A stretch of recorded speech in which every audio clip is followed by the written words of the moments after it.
हमारा स्पष्ट मान्यता है कि भाजपा मनुस्मृति को स्वयं नहीं, चुनाव आयोग के माध्यम से बिहार में प्रयोग करना चाहता है, ये जानते हुए कि यहाँ के 50% आबादी गरीबी रेखा के नीचे हैं, अशिक्षित हैं, अनपढ़ हैं, इसलिए वो समझ नहीं पाएंगे। सर, चुनाव आयोग ने विशेष गहन परीक्षण शुरू किया है और उसमें कुछ डॉक्यूमेंट्स ऐसे हैं जो आमतौर पर इजीली अवेलेबल नहीं होते लोगों के पास, और इसको लेकर क्या परेशानियां आ रही हैं लोगों में और इसको विपक्ष वोटबंदी करार दे रहा है, आप इसे कैसे देखते हैं?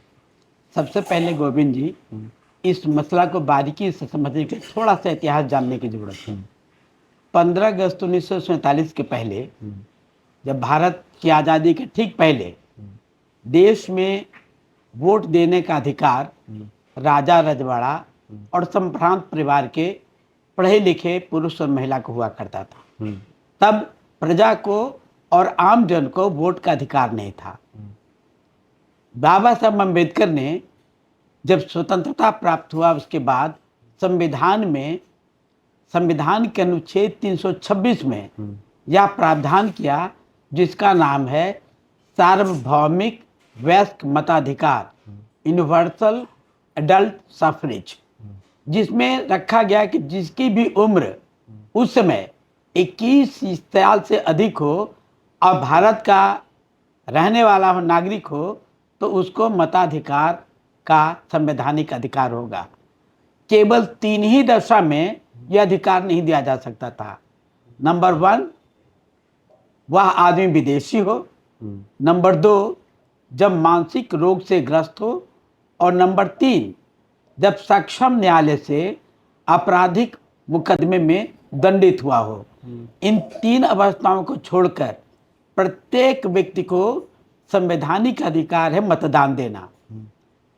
जब संविधान 26 नवंबर 1949 को लागू किया गया था, तो जैसे ही ये संविधान लागू हुआ 26 नवंबर को, उसके ठीक 4 दिन बाद 30 नवंबर 1949 को आरएसएस के पत्र में छपा। आरएसएस की जो पत्रिका उसका नाम है ऑर्गेनाइजर में लेख छपा कि हम बाबा साहब अंबेडकर के संविधान को नहीं मानते हैं, भारत का संविधान है मनुस्मृति, यानी मनुस्मृति को ही आरएसएस संविधान मानते हैं। इसके लिए केवल लिखा नहीं लेख, बल्कि 13 दिसंबर 1949 को दिल्ली के जंतर मंतर पर पंडित जवाहरलाल नेहरू और बाबा साहब डॉक्टर भीमराव अंबेडकर का पुतला दहन किया और प्रदर्शन किया आरएसएस और हिंदू महासभा ने। क्योंकि हिंदू सभा का मानना है कि मनुस्मृति में 4 वर्ण हैं। तो जो पहला वर्ण है यानी ब्राह्मण, वो ब्राह्मण सर्वोच्च है और सत्ता में सर्वोच्चता उसी के रहेगी, ये मनुस्मृति के अनुसार। लेकिन संविधान के अनुसार जाति श्रेष्ठता समाप्त कर दी गई, सभी व्यक्ति को समानता का अधिकार दिया गया। आप छात्र हैं, अगर आपका प्रस्तावना संविधान का याद हो, जिसमें लिखा हुआ था कि प्रत्येक व्यक्ति को अवसर की समानता और सामाजिक प्रतिष्ठा की समानता के साथ साथ गरिमामय जीवन जिंदगी का जीने का मौलिक अधिकार होगा। आपको याद होगा। और इसी को लागू करने के लिए आज भाजपा सरकार ने 11 डॉक्यूमेंट के थ्रू कर रहा है, जिसको आपको एक्सप्लेन जो आपने कहा। जो 11 डॉक्यूमेंट मांगे गए हैं, या 11 डॉक्यूमेंट केवल संभ्रांत परिवार के पास ही संभव है। जैसे उदाहरण के लिए पहला डॉक्यूमेंट है केंद्र सरकार और राज्य सरकार के सेवाओं में कार्यरत व्यक्तियों का पहचान पत्र। तो बड़े बड़े लोगों को पहचान पत्र मिलता होगा, तो ये संभ्रांत ही लोग, यानी संभ्रांत सब जाते नहीं है, मतलब जो पढ़े लिखे, मुट्ठी भर पढ़े लिखे IAS IPS या कोई क्लास 1 पोस्ट में गए, उन्हीं लोगों के पास होगा। नंबर 2, ये इन सेवाओं से सेवानिवृत्त व्यक्तियों का जिसके पास PPO पेंशन पेपर ऑर्डर हो, यानी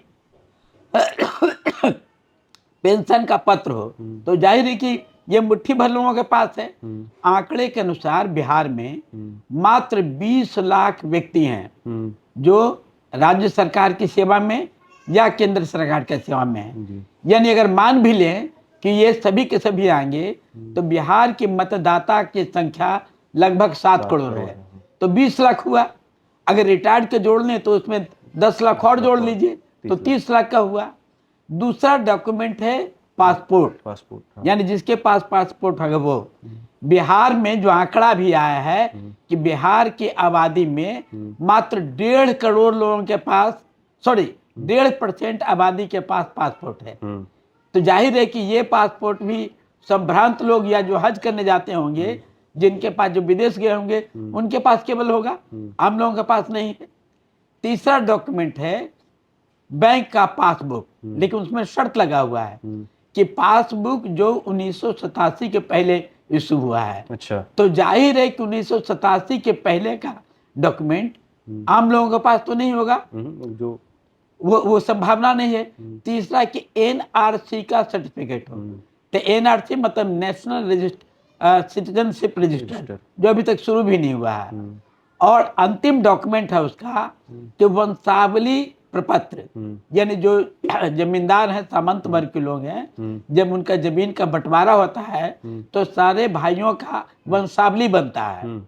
यानी वो भी मुट्ठी भर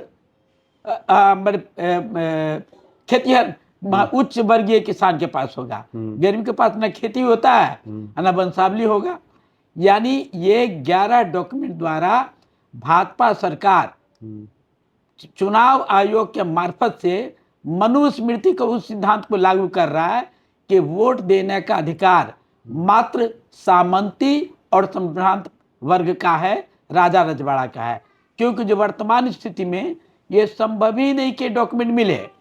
और सबसे महत्वपूर्ण बात है कि 11 डॉक्यूमेंट में क्लियर कट लिखा हुआ है कि केंद्र सरकार से निर्गत कोई पत्र या कोई डॉक्यूमेंट, तो आप जानते हैं कि आधार कार्ड भारत सरकार द्वारा, जो unique identity authority of India Bharat सरकार की इकाई है, इसने इशू किया है।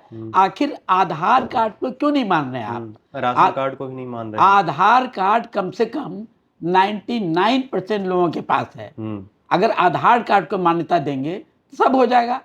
सबसे बड़ी जो आश्चर्य लगा, जो मुख्य चुनाव आयुक्त का जो पढ़ा था, हमने सुना ज्ञानेश कुमार जी का, उनका कहना है कि आधार कार्ड पहचान पत्र हो सकता है, नागरिकता नहीं। अच्छा। जब भी नागरिकता शब्द उन्होंने यूज किया तो मंशा जाहिर हो गई।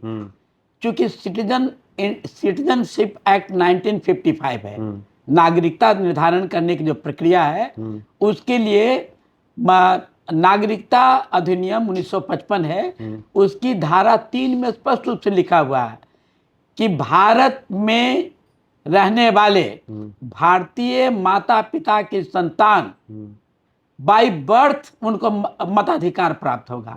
जब बाय बर्थ जन्म सिद्ध अधिकार है, तो ये इलेक्शन कमीशन कौन होता है रोकने वाला? इलेक्शन कमीशन केवल 3 ही व्यक्तियों को रोक सकता है, जिसका संविधान के अनुच्छेद 326 में स्पष्ट प्रावधान है। दूसरी बात रिप्रेजेंटेशन ऑफ पीपल एक्ट है, लोक प्रतिनिधित्व अधिनियम 1950, उसकी धारा 16 में स्पष्ट रूप से प्रावधान है कि जो वयस्क हो जाएंगे उनका आप निर्वाचक सूची बनाएंगे। और निर्वाचक सूची बनाने वाला अधिकारी का नाम है ERO, यानी इलेक्टर रोल रजिस्ट्रेशन अफसर। यानी जो वयस्क लोगों का आपको सूची बनाना है, ये प्रक्रिया आज 70-75 साल से चल रही है। लेकिन अचानक ये कहना कि मताधिकार का निर्णय कैसे, ये नागरिकता का निर्णय कैसे करेंगे? 1995 में सर्वोच्च न्यायालय में 2 मुकदमा हुआ इसी प्रकार के मामला, जो पहाड़गंज में वहाँ के जो बिहारी लोग थे उनको मतदान का अधिकार नहीं मिला, जबकि वो 6 महीने से अधिक से रह रहे थे। नियम है कि कोई व्यक्ति एक स्थान में गत 6 महीने से अधिक निवास होगा तो उसको निर्वाचक सूची में शामिल किया जाएगा, इलेक्टर रोल में। तो उसने केस किया, तो केस का सुप्रीम कोर्ट ने क्लियर कट जजमेंट दे दिया कि ये काम चुनाव आयोग का नहीं है कि नागरिक है कि नहीं, ये काम गृह विभाग का है। एनआरसी गृह विभाग को करना था, लेकिन भाजपा सरकार ने जानबूझकर एनआरसी पर विरोध हो रहा है इसलिए खुद नहीं करके वो चुनाव आयोग के थ्रू किया। अब पहला प्रयोग उसने बिहार में किया। क्यों? कि बिहार देश का सबसे गरीब राज्य है और सबसे पिछड़ा राज्य है।